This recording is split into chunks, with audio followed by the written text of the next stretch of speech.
नमस्कार बच्चों, स्वागत है आपका इस वीडियो में जिसमें हम भारत की खोज पाठ 6 के पहले 2 अंशों की बात करेंगे। ठीक है, पाठ पठन की सारांश की। तो अंतिम दौर एक पाठ है। पहला अंश है भारत राजनीतिक और आर्थिक दृष्टि से पहली बार एक अन्य देश का पुछल्ला बनता है। पुछल्ला आप समझ गए, ठीक है। तो भारत पहले भी विदेशी आक्रमणकारियों द्वारा जीता जा चुका था, पर उन आक्रमणकारियों ने स्वयं को यहाँ के जीवन में शामिल कर लिया, वो मिलजुल गए। भारत ने तब अपनी स्वाधीनता नहीं खोई थी, वह गुलाम नहीं बना था। अंग्रेजी शासन में भारत ऐसी राजनीतिक और आर्थिक व्यवस्था में बंध गया था जिसका संचालन विदेशी धरती से हो रहा था। अंग्रेज भारत में रहकर हुकूमत चलाते थे, जबकि शासन इंग्लैंड का था। इस तरह वे अपने मूल और चरित्र दोनों से ही विदेशी थे। ठीक है बच्चों, नए पूंजीवाद से विश्व में जो बाजार तैयार हुआ उसने भारतीय समाज के आर्थिक और संरचनात्मक ढांचे का विघटन कर दिया, उसे तोड़ दिया। ऐसे में भारत ब्रिटिश का औपनिवेशिक और खेतीहर पुछल्ला बनकर रह गया। कच्चा माल यहाँ से जाता था, वहां से माल बनकर तैयार होकर आता था और भारत में बिकता था। अंग्रेज भारतीय किसानों से वही फसलें तैयार कराते थे जिनसे उनको भरपूर लाभ हो। ठीक है, इसके अलावा अंग्रेजों ने जमींदारों को नियुक्त किया जिससे वे अधिकाधिक लगान वसूल करके लाभ उठा सकें। उन्होंने अपने लाभ के लिए जमींदार, राजा, पटवारी आदि तैयार किए। मालगुजारी तथा पुलिस 2 विशेष विभाग थे। तो भारत की गरीब जनता को ब्रिटेन के अनेक खर्च उठाने पड़ते थे। उनमें सेना पर किए जाने वाले खर्च का कुछ भाग, जिसे कैपिटेशन चार्ज कहा जाता था, देना होता था। भारत में अंग्रेजी राज के इतिहास को पढ़कर हर कोई मायूस और क्रोधित ही होगा। बच्चों, अब दूसरा अंश, भारत में ब्रिटिश शासन के अंतर्विरोध। राजा राम मोहन राय जी, बंगाल में अंग्रेजी शिक्षा और समाचार पत्र। पाश्चात्य संस्कृति को भारत में लाने का महत्वपूर्ण कार्य अंग्रेज शिक्षाविद, पत्रकार, मिशनरी आदि लोगों ने किया। अंग्रेजी चिंतन और साहित्य से भारतीयों को परिचित कराने के लिए उन्होंने शिक्षा को माध्यम बनाया।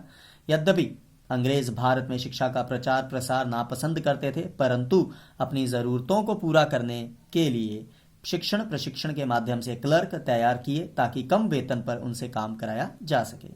तो शिक्षा के माध्यम से शिक्षित वर्ग में नई चेतना जाग उठी।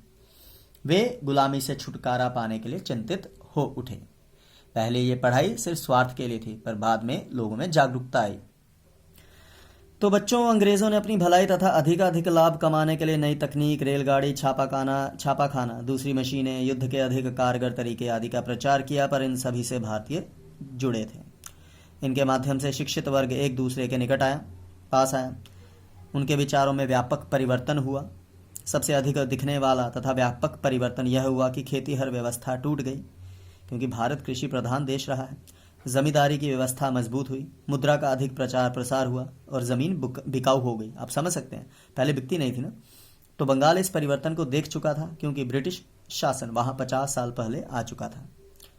18वीं शताब्दी में पश्चिमी बंगाल में महान समाज सुधारक राजा राम मोहन राय जी का उदय हुआ। वहां 50 वर्षों से अंग्रेजों का शासन था। वे अरबी, फारसी और संस्कृत के विद्वान थे। राजा राम मोहन राय जी पश्चिमी सभ्यता के विज्ञान और तकनीकी पक्षों ने उन्हें आकर्षित किया। हर चीज नहीं, इन 2 चीजों ने। उन्होंने शिक्षा को आधुनिक ढांचे में ढालकर पुरानी पंडिताऊ पद्धति से मुक्त कराने में उत्सुकता दिखाई। उन्होंने गणित, भौतिक विज्ञान, रसायन शास्त्र, जीव विज्ञान की शिक्षा हेतु गवर्नर जनरल को लिखा। वे समाज सुधारक थे, उन पर इस्लाम का प्रभाव पड़ा। उन्होंने धर्म को कुरीतियों से अलग करने का प्रयास किया। उनके प्रयास के कारण ही अंग्रेजी सरकार ने सती प्रथा पर रोक लगाई, जिसका फायदा ही था। बाकी बच्चों, हर चीज का नफा नुकसान होता ही है। आगे बढ़ते हैं। तो राजा राम मोहन राय जी भारतीय पत्रकारिता के प्रवर्तक थे। वे समाचार पत्रों तथा पत्रिकाओं को मनुष्य में जागरूकता फैलाने का एक सशक्त माध्यम मानते थे। भारतीयों के स्वामित्व तथा संपादन वाला पहला अंग्रेजी समाचार पत्र 1818 में निकला। इसके बाद अनेक समाचार पत्र और पत्रिकाएं निकलने लगी। वे भारत में पुनर्जागरण लाना चाहते थे, लोगों को जगाना चाहते थे। उनका समन्वयवादी विचार कट्टर लोगों को पसंद नहीं था, ये तो होता ही है।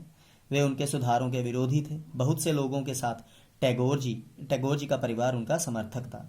दिल्ली सम्राट की ओर से वे इंग्लैंड गए। 19वीं शताब्दी के आरंभिक वर्षों में उनकी मृत्यु हो गई। तो ये 2 अंश थे बच्चों। तो अगले हिस्से में हम अगले अंशों की बात करेंगे।